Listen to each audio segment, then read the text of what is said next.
Activité 20. Quand on parle de pollution, on pense rarement d'abord au bruit. Et pourtant, comme l'explique la journaliste du Monde Anne Rodier, même de faible intensité, les perturbateurs d'attention, comme une parole intelligible ou des confidences à voix basse, peuvent être extrêmement gênants, produisant déconcentration, stress et fatigue, accidents et perte d'activité. La baleine, gênée par le bruit des navires, perturbée par le son des moteurs, n'est pas efficace dans sa recherche de nourriture. Elle pêche moins de plancton. Pour les salariés de l'aéroport, du restaurant ou de l'open space ou espace ouvert, c'est la même chose. Le larcène d'un haut-parleur de l'aérogare, la réverbération des discussions enjouées des clients ou le fracas des assiettes de la pizzeria, les conversations des collègues de l'open space sont autant de perturbateurs d'attention, source d'accidents et de perte d'activité. La nocivité n'est pas nouvelle. Le bruit est reconnu comme cause de maladies professionnelles depuis 1963. Mais l'enquête Sommer 2017 indique que le nombre de salariés du secteur privé exposés au bruit est passé de 3,2 millions à 5,8 millions en une vingtaine d'années, soit plus du tiers des salariés en 2017. Le coût social est évalué par le Conseil national du bruit à 1,1 milliard d'euros. L'INRS, Institut national de recherche et de sécurité pour la prévention des accidents du travail et des maladies professionnelles, présentera bientôt aux entreprises les dernières méthodes d'évaluation des effets du bruit en open space, ce qui devrait améliorer la situation des 6 à 7 millions de salariés qui y travaillent. En effet, ainsi que le précise l'INRS, le bruit est la première source de gêne en open space. Si l'espace de travail modèle n'existe pas, il doit d'abord répondre à la nature de l'activité. Toutefois, 10 mètres carrés par personne, des plafonds et parois absorbants, les métiers bruyants éloignés de ceux qui ne le sont pas, et enfin des espaces pour s'isoler, sont autant de préconisations de la CARSAT, c'est-à-dire la Caisse d'assurance retraite et de la santé au travail.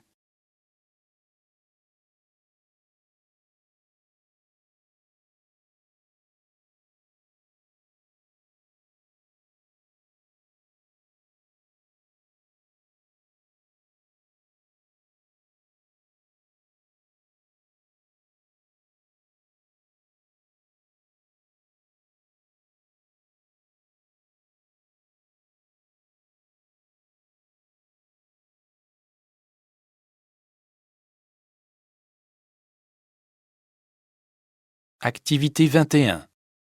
Mutée à Saint-Denis, une jeune conseillère d'éducation découvre la réalité d'un collège en ZEP. Une chronique sociale d'une grande justesse. D'un centre de rééducation à une salle de classe, le chemin est cohérent. 2 ans après avoir ausculté l'univers hospitalier dans Patient, Grand Corps Malade et Mehdi Idir s'assoient au chevet de l'école avec un engagement tout aussi viscéral. Leur premier film était inspiré de l'histoire de Grand Corps Malade. C'est au tour de Mehdi Idir de prêter certains de ses souvenirs à cette chronique chaleureuse, filmée dans l'établissement des Francs-Moisins à Saint-Denis, où il fut élève. Soit une année scolaire en ZEP, vue à travers les premiers pas d'une jeune conseillère principale d'éducation.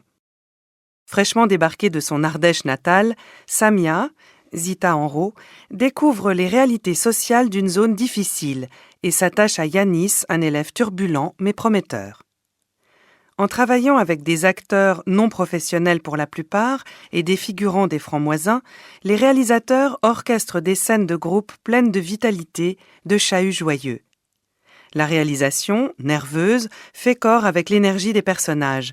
Le gamin mytho, dont chaque retard donne lieu à des explications épiques, le surveillant qui passe son temps à expliquer ses blagues, le prof de sport tout fier d'organiser des matchs de foot sur roller, original certes, mais dangereux. Comme dans Patient, les auteurs ménagent l'équilibre entre l'humour et la gravité. Au fil des scénettes quotidiennes se dessinent des situations contrastées, les failles d'une institution qui peine à enrayer l'échec, l'humanité d'enseignants exemplaires. Si beaucoup refusent de baisser les bras, ceux qui capitulent suscitent eux aussi l'empathie, comme le prof d'histoire, poussé à bout par des élèves qui ne le respectent pas. l'espoir est bien là, mais les parcours restent compliqués pour ces ados défavorisés au départ. Le travelling final, survolant la cité écrasante, suggère la difficulté d'échapper à la fatalité sociale.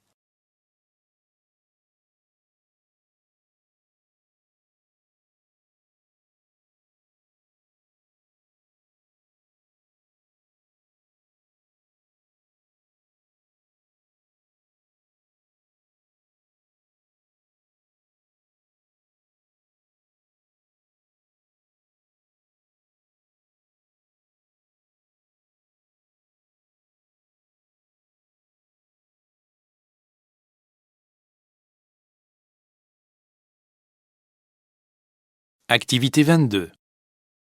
En moins d'une dizaine d'années, les smartphones ont eu le temps de voir le jour, de redoubler de technologie et de nous rendre totalement accros. Mais comment sortir de cette addiction ? Une équipe de scientifiques américains livre ses conseils. Quel que soit votre smartphone, il a été pensé pour être le plus utile possible dans votre vie quotidienne. En effet, une personne en France passe en moyenne entre 1h42 et 2h16 de sa journée sur son téléphone. Un temps en croissance constante et que beaucoup souhaiteraient au contraire voir décliner. Depuis quelques années, Alexis Hiniker entend régulièrement les gens se dire frustrés de l'utilisation de leur téléphone. Cette chercheuse de l'Université de Washington vient de co-signer une étude sur le sujet. Son but ? Étudier les mécanismes qui nous rendent accros au smartphone et trouver les clés qui nous permettraient de nous couper de cette addiction. La scientifique sait que les smartphones, tablettes et autres écrans font aujourd'hui partie intégrante de nos vies. Conseiller de s'en passer totalement serait donc irréaliste, mais la chercheuse s'est aperçue qu'il existait certains leviers d'action. Elle a ainsi noté 4 situations types qui nous poussent à faire dérouler frénétiquement les pages de notre smartphone. Les attentes inconfortables, ou l'attente d'un message ou d'une notification avant ou pendant une activité ennuyeuse ou répétitive, et pendant les situations socialement inconfortables. À l'inverse, 3 autres déclencheurs provoquent systématiquement l'arrêt de l'utilisation du smartphone. Lorsque la vraie vie fait irruption, la personne que l'on attendait arrive, lorsqu'on prend conscience qu'on a déjà passé 30 minutes sur son téléphone, ou encore lorsque l'on rencontre du contenu que l'on avait déjà consulté. La solution serait un mécanisme privant ou limitant l'accès à son propre téléphone pendant un certain temps. Mais les participants à cette étude, même s'ils culpabilisent de passer tant de temps sur leur téléphone, ne se sentent pas suffisamment mal pour utiliser ces solutions-là. Alors, comment passer son temps plus intelligemment sur son téléphone ? D'après les scientifiques, le mieux serait des smartphones qui redonnent à l'utilisateur son libre arbitre.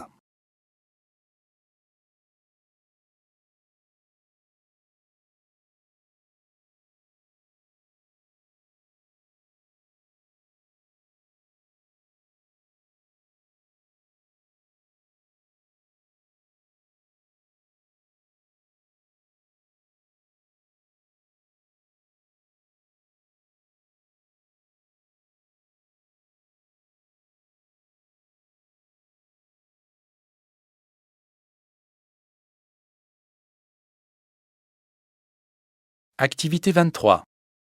Le premier film d'Édouard Bergeon, dans lequel Guillaume Canet incarne un agriculteur en détresse, caracole en tête du box-office. Mais les avis sont partagés. C'est ce que nous révèle ce micro-trottoir.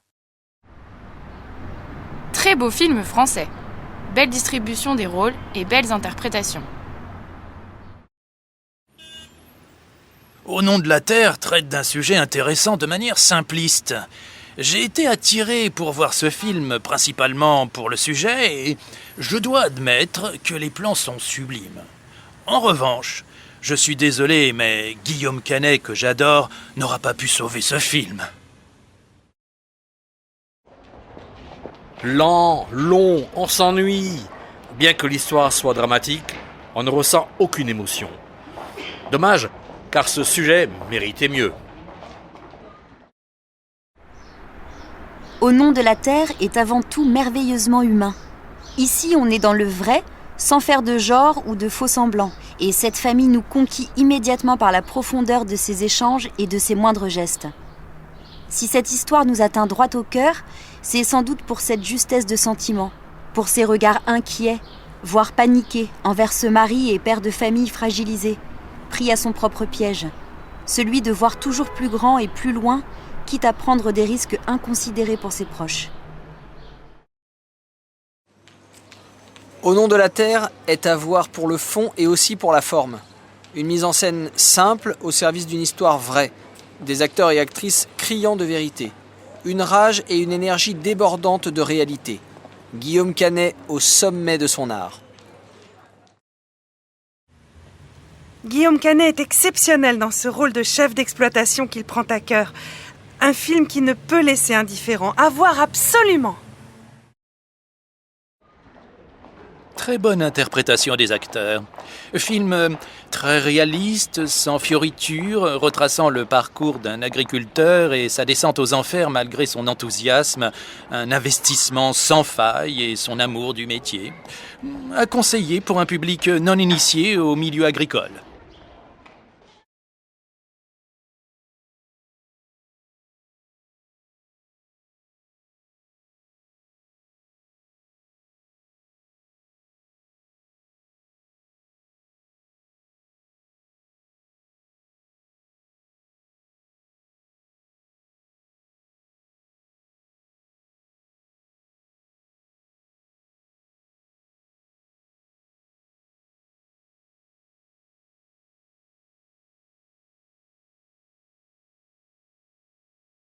Activité 24. 40 ans après l'ouverture du premier restaurant McDonald's en France, la chaîne de restauration rapide s'est plutôt adaptée aux habitudes alimentaires des Français que l'inverse. « Venez comme vous êtes », le slogan de la dernière campagne publicitaire de la firme américaine McDonald's, implantée en France depuis le 17 septembre 1979, donne une idée de la place du fast-food dans les habitudes alimentaires françaises. Hamburger à 2 étages, Big Mac, grande portion de frites, coca géant et crème glacée, ou comment avaler 800 à 1000 calories en moins de 30 minutes. C'est la note salée et sucrée d'un des principaux menus proposés par l'enseigne américaine. L'arrivée du fast-food en France s'inscrit dans un mouvement d'évolution des pratiques alimentaires. Les manières de manger se sont réinventées. On passe moins de temps à cuisiner. On a quitté la salle à manger pour se réfugier sur une table basse avec son plateau, devant un écran ou pas. On ne déguste pas forcément la même chose, mais en gros, on mange à peu près en même temps, 3 fois par jour.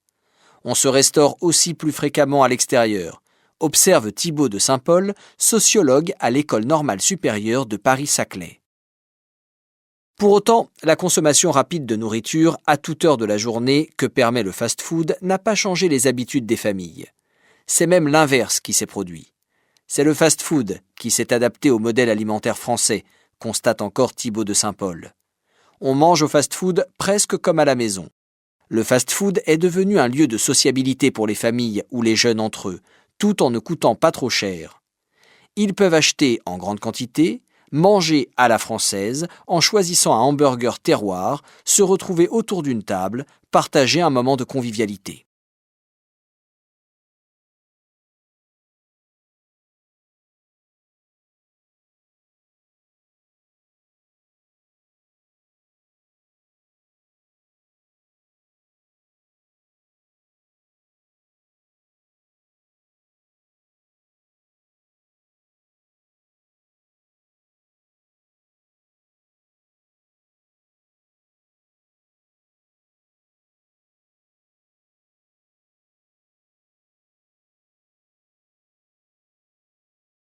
Activité 25. Triporteur ou biporteur, quel vélo choisir? Cette bicyclette équipée d'une caisse en bois à l'avant permet de transporter ses enfants. Voici ce qu'il faut savoir avant de se lancer. Souvent réservés aux déplacements urbains, notamment en hypercentre, ces vélos peuvent avantageusement remplacer la voiture. Depuis que j'ai investi, fini les embouteillages et les problèmes de stationnement, explique Patrick Dinardet. Je peux emmener les enfants à l'école ou à leurs activités, faire les courses, aller à des rendez-vous, sans perdre de temps. Très lourd, plus de 100 kilos, La grande majorité sont électriques et ne permettent donc pas de faire de grandes randonnées. Le biporteur est équipé de 2 roues comme un vélo classique, tandis que le triporteur en possède 3, 2 à l'avant et 1 à l'arrière. Plus vif, plus léger, le biporteur est idéal pour 2 enfants, recommande Charles Lostis, conseiller chez Amsterdam Air, spécialiste vendéen du cycle urbain sur mesure. Plus stable, le triporteur permet d'emporter 4, voire davantage. À l'arrêt, il présente l'intérêt de ne pas basculer sur le côté, mais il est plus encombrant et a une autonomie plus limitée. Vélo cargo ou cargo bike, triporteur ou biporteur. À l'origine, l'idée était simplement de fixer un gros panier au-dessus d'une des 2 roues du classique tricycle. Plus tard, le modèle change avec une roue avant réduite au profit d'un panier plus volumineux. Une invention que Léon Mougeot, sous-secrétaire français d'État aux postes et télégraphes, propose d'inclure dans le transport du courrier. Ainsi, en 1899, les facteurs l'adoptent dans leur distribution quotidienne. Dans les années 1930, la tendance suscite un intérêt auprès des boulangers, laitiers, épiciers parisiens, afin de se glisser facilement dans les ruelles de la capitale. Les vélos de fret perdent du terrain après la Seconde Guerre mondiale, remplacés par les voitures. Ils reviennent à la mode à la fin des années 1980, avec les premières considérations écologiques. À présent, l'usage est devenu familial autant que professionnel. Des parents s'en servent pour transporter leurs enfants, tandis que les livreurs express y mettent leurs colis.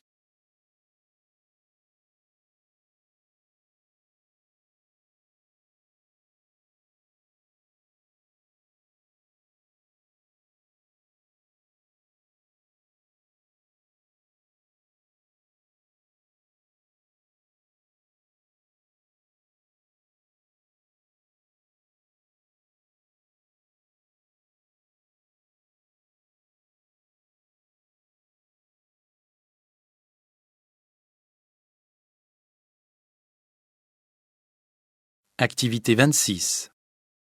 Des paléoclimatologues confirment le caractère inédit, de par son homogénéité, du réchauffement actuel de la planète. Après des jours de fortes températures, la banquise a fondu très tôt dans le fjord d'Inglefield, au nord-ouest du Groenland, le 13 juin 2019. Étudier le passé pour comprendre le présent peut s'avérer crucial en matière de climat. Grâce à une analyse systématique inégalée, une équipe de recherche internationale vient de retracer 2000 ans de variations de température à l'échelle planétaire. Son constat: non seulement le réchauffement climatique actuel est inédit du fait de son amplitude et de sa vitesse, mais il est également sans précédent de par son caractère universel. Il y a bien eu quelques périodes de réchauffement et de refroidissement entre l'an 1 et la fin de l'ère pré-industrielle, mais aucune n'a touché de façon simultanée l'ensemble des régions de la planète. La base de données que les chercheurs ont utilisée pour leur analyse, publiée mercredi 24 juillet 2019 dans les revues Nature et Nature Géosciences, est ce qui se fait de plus complet aujourd'hui. Salut Valérie Masson-Delmotte, paléoclimatologue. Ce sont ainsi près de 700 indicateurs climatiques, appelés proxy, qui ont été étudiés par les scientifiques afin de reconstruire les variations de température passées, les observations issues d'instruments de mesure ne couvrant que les 150 dernières années. Ces archives naturelles sont de plusieurs types, de la carotte de glace aux anneaux de croissance des arbres, en passant par les sédiments des lacs ou les coraux. Il est important de collecter un maximum de données provenant d'un maximum d'archives naturelles différentes, si l'on veut pouvoir neutraliser les facteurs de confusion inhérents à chacun de ces enregistrements, précise Raphaël Neukomm de l'Université de Berne en Suisse, premier auteur de ces études. Les arbres, par exemple, ne sont pas sensibles qu'aux variations de température, ils répondent aussi à la pluviométrie.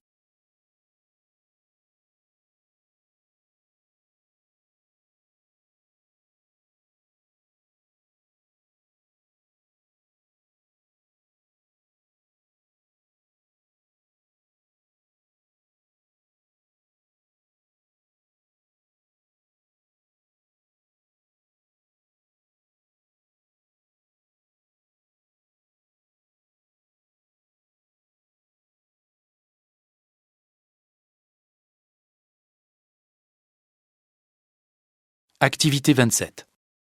Comment se souviendra-t-on de notre civilisation s'interroge Jennifer Brandon. Cette chercheuse de la Scripps Institution of Oceanography, le plus ancien centre de recherche scientifique maritime au monde, affirme avoir observé une explosion de pollution plastique dans les fonds marins. Ces scientifiques ont réalisé des prélèvements à quelques centaines de mètres au large de Santa Barbara, au nord de Los Angeles, par plus de 500 mètres de profondeur et dans les couches de sédiments qui couvraient la période de 1834 à 2010. Leurs conclusions confirment que les matériaux plastiques, quasiment inexistants dans les sédiments avant la fin de la Seconde Guerre mondiale, y sont de plus en plus présents. La quantité de microplastiques a ainsi doublé tous les 15 ans environ. Cette hausse reflète l'essor de la production de plastique après-guerre, principalement pour les produits de consommation courante, bouteilles ou vêtements. Une grande partie des microplastiques a été transportée dans l'océan par les eaux de ruissellement ou par les flux provenant des stations d'épuration des eaux usées. Tout ce plastique ne descend pas jusqu'au fond de la mer. Une grande partie flotte à la surface ou près de la surface. Les chercheurs de l'Université de San Diego ont néanmoins découvert des microplastiques dans l'eau jusqu'à 1000 mètres au large de Monterrey.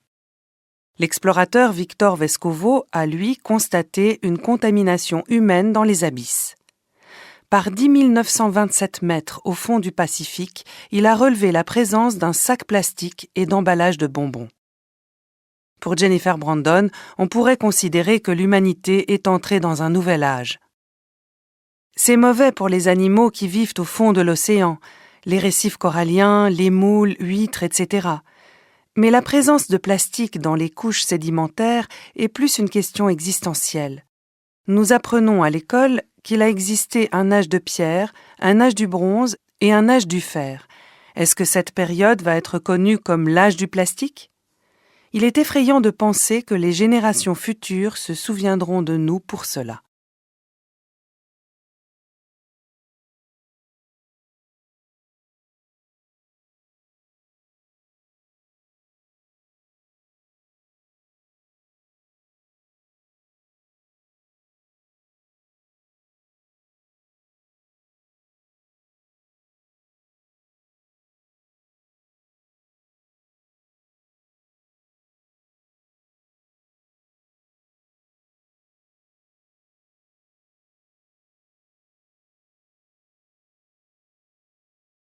Activité 28. Le groupe d'économie sociale et solidaire, SOS, lance jeudi un appel à projet auprès de 32 000 communes de moins de 3 500 habitants afin de créer ou reprendre 1000 cafés en milieu rural pour en faire des lieux de vie ouverts à tous. Dans une commune, le lien social se faisait dans les cafés. C'est dans les estaminets, mais aussi dans les petits commerces, que les gens se rencontraient et que les informations circulaient. Or, le café du village, autrefois lieu de rencontre centrale pour les habitants, a souvent disparu, constate Groupe SOS, une association de lutte contre l'exclusion. Ce mercredi, son président, Jean-Marc Borrello, a annoncé un appel à projet auprès de 32 000 communes pour créer ou reprendre 1000 cafés en milieu rural. Il ne s'agit pas seulement de rouvrir de simples débits de boissons. Ces lieux seront des bistrots, mais aussi des relais de poste, des points d'accès numériques, des épiceries et de dépôts de pain.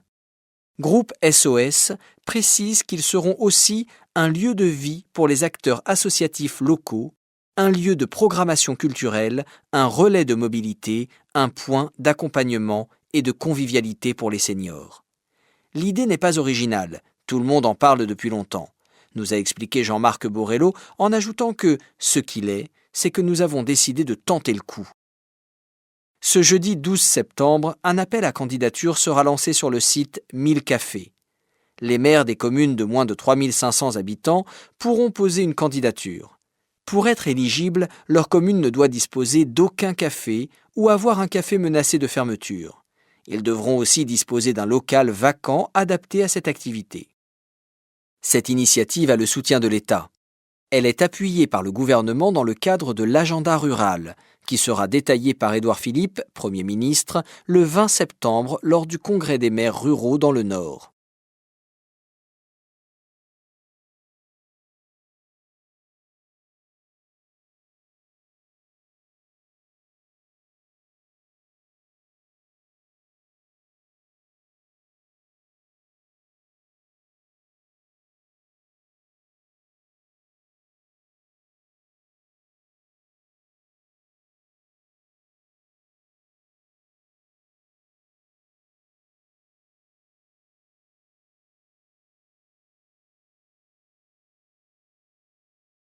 Activité 29. Les cabines téléphoniques sont appelées progressivement à disparaître, d'autant que le gouvernement a fait savoir l'an dernier qu'il n'y aura plus de zone blanche d'ici 5 ans. En attendant, si les anciennes cabines sont normalement recyclées, certaines y échappent. Elles sont données à des communes qui veulent les garder pour installer un libre service de livres, par exemple. D'autres font le bonheur des collectionneurs. Mais mettons le cap aujourd'hui sur la ville de Nantes, pour vous présenter un concept particulier qui permet à des visiteurs d'écouter des œuvres littéraires dans une cabine téléphonique. C'est un temps que les moins de 20 ans ne peuvent pas connaître. Jadis, les cabines téléphoniques étaient partout à chaque coin de rue et restaient le seul et unique moyen de contacter quelqu'un hors de chez soi. Mais c'est désormais de l'histoire ancienne. Depuis, le portable est passé par là et ces cabines ont été démantelées sur le territoire, aux grandes dames des plus nostalgiques d'entre nous. Pourtant, dans la ville de Nantes, 2 de ces cabines subsistent, mais leur usage est quelque peu inhabituel. En effet, ces dernières ne permettent pas de téléphoner, mais d'écouter une sélection d'œuvres littéraires lues par leurs auteurs ou autrices. Pour contacter les auteurs, les voix sont des enregistrements, il vous suffit de taper leur date de naissance, proposée sur une liste présente dans la cabine, avec le clavier du combiné, puis la magie opère. Au bout du fil, vous pouvez retrouver notamment la voix de George Orwell, Marguerite Yourcenar ou encore Sylvain Tesson, qui vous lisent quelques-unes de leurs plus belles œuvres. Ces cabines, so british, ont été importées d'Angleterre par la librairie Coiffard, une institution à Nantes, qui est à l'origine de cette initiative originale. Et à l'occasion du centenaire de l'établissement, fondé en 1919, la librairie a décidé de repeindre les cabines avec un noir du plus bel effet. Après tout, la lecture, c'est simple comme un coup de fil.